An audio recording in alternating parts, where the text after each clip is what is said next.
Mom deserves the best, and there's no better place to shop for Mother's Day than Whole Foods Market. They're your destination for unbeatable savings, from premium gifts to show-stopping flowers and irresistible desserts. Start by saving 33% with Prime on all body care and candles. Then get a 15-stem bunch of tulips for just $9.99 each with Prime. Round out Mom's menu with festive rosé, irresistible berry chantilly cake, and more special treats. Come celebrate Mother's Day at Whole Foods Market.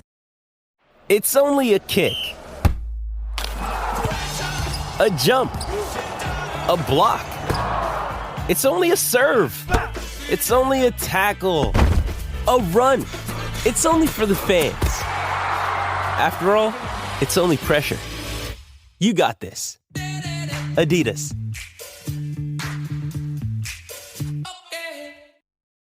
This is Optimal Health Daily, episode 2559.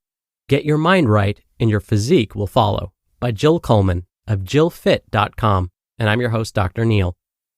Welcome back to Optimal Health Daily, where I simply read to you from the best health and fitness blogs for free. This is kind of like an audiobook, but with articles instead, and articles from a bunch of different authors, and always with permission from the sites. Now on Fridays, that's where I answer your questions. Remember, you can send me a question by going to oldpodcast.com/ask or email your question directly to health@oldpodcast.com. All right, and with that, let's hear today's post as we optimize your life. Get your mind right and your physique will follow, by Jill Coleman of JillFit.com. Lately, I've been thinking about the concept of getting real with ourselves. This is a tricky concept because for many, it can be taken to the extreme. When we get real, we can so easily fall into self-loathing and body disgust. We look in the mirror to get real and as a result, decide we hate what we see. We're disgusted, shamed, sad, and get pissed off, all of which only serves to demotivate us further. And yet, is the answer to avoid mirrors forever? I don't think it is. See, I remember times in my past when I avoided mirrors too. Usually it was in my off season, and even though I was a normal size 6 to 8 during those times, I felt ugly and fat compared to show shape, which mind you I was in for a mere couple of weeks. But I was still haunted by the need and utter obsession with being in that kind of shape year-round, as unattainable and unhealthy as it would have been. During those years, I would typically get up to work out around 5 a.m., and because I didn't want to wake my partner by turning on the lights, I would change into my gym clothes in the bathroom, and I would turn around to avoid my reflection. Have you ever done this? How about avoiding being in pictures, not looking when the nurse weighs you at your annual checkup, not wanting to get your body fat percentage taken when the service is offered at your local gym? Do any of these ring true? They do for me at certain times in my life. Often avoidance seemed easier. I couldn't be disappointed if I wasn't given the information or the image or the photo or the reflection or the number to see, right? And yet I was miserable anyway, despite the avoidance. Because I actually wasn't getting better. I wasn't more motivated to get leaner. I was losing a battle with myself as a result of my own twisted notion of what should be. I should be thinner. I should be leaner. I should have more muscle. I should look like so-and-so. I should be in show shape 24/7. I should be able to resist this glass of wine. But I was in essence shoulding all over myself. The avoidance didn't actually help like I pretended it did.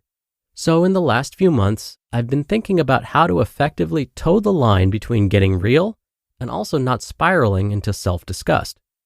For my clients, for myself, for you. Can this be done? Well, I think it can. And the key lies in this realization. You must work on your mindset before you work on your physique. I have seen and heard from hundreds of people who have undergone a crazy physical transformation, like a competition or crash diet or whatever, and in the end, because they have not spent time developing their self-worth apart from their physique, if they gain a little weight back or blow up after a show, they don't have the emotional tools to deal with the inevitable feelings of inadequacy and self-disgust. And yet, we want the body first, don't we? In fact, we usually say, as soon as I have the body I want, then I can be happy or deserving or attractive or successful or worthy or whatever. I want to make the argument that the opposite is true. When I decide I am worthy right now, wherever I am, then I free up all my mental space to be able to do the things I need to do to get and stay motivated. The mental aerobics that comes with shoulding ourselves discourages us from taking action toward real, lasting progress. We get so caught up in how much we suck that of course we're not motivated. Can you blame us? All we can think about is how much of a failure we are if we slip up one time and holy crap, I need to prep my food this Sunday. Of course, when you do prep food, you are more likely to be successful, but food prep doesn't define your success. You do, right now, in your mind. And that success does not depend on a number or an image or a photo or a bad angle. When we spend time developing our sense of self-worth outside our physique, not only are we happier right now, but we are free to move forward in a positive way. It's the negative self-talk that steals our motivation. So let's just stop it. And for those who say they need the negative motivation to drive them to take action, that may work for a while. But take it from me, that crap gets old real quick. It takes a lot of energy to keep hating your body. So free yourself. Free your energy and your mental space of the negative so that you can actually garner the willpower necessary to make real lasting change. Remember, mindset first, physique next. When you do this, looking in the mirror is no longer painful, nor does it control your day or how you feel about yourself.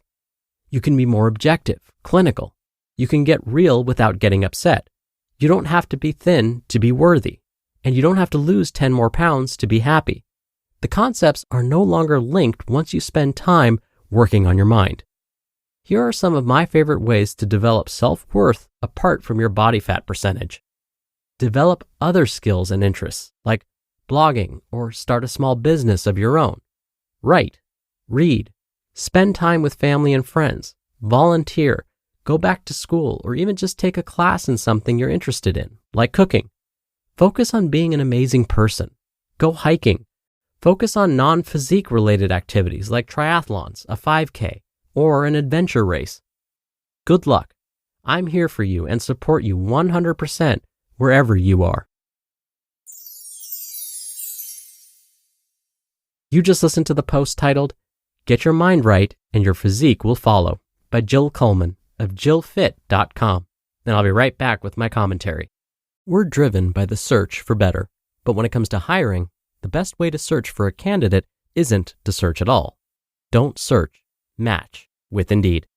Indeed is your matching and hiring platform with over 350 million global monthly visitors and a matching engine that helps you find quality candidates fast.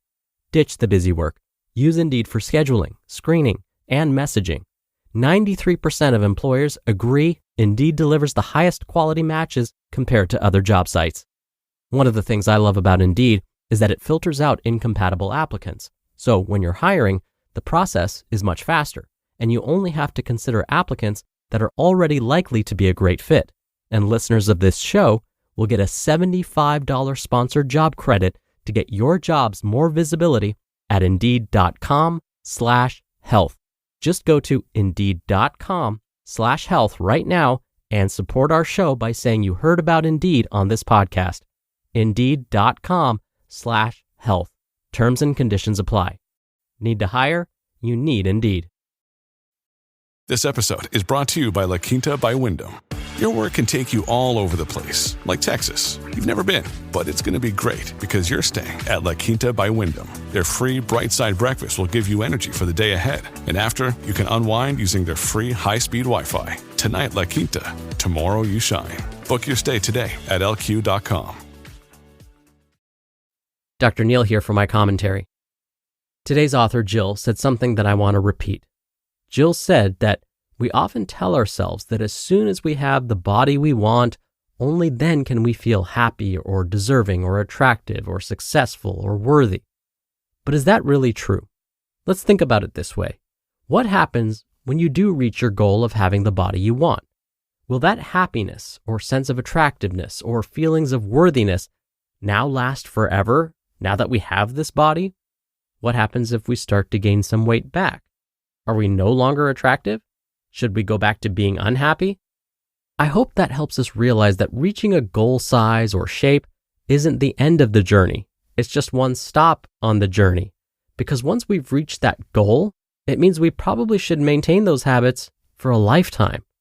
So when it comes to getting our minds right, as Jill said, it's great to have goals, but remember that this process is a journey that lasts a lifetime. All right, that'll do it for another edition of Optimal Health Daily. I hope you have a great rest of your day and weekend. Thank you so much for listening, and thank you for sharing this show with someone. Of course, I'll be back here tomorrow as usual, so I'll see you there where your optimal life awaits.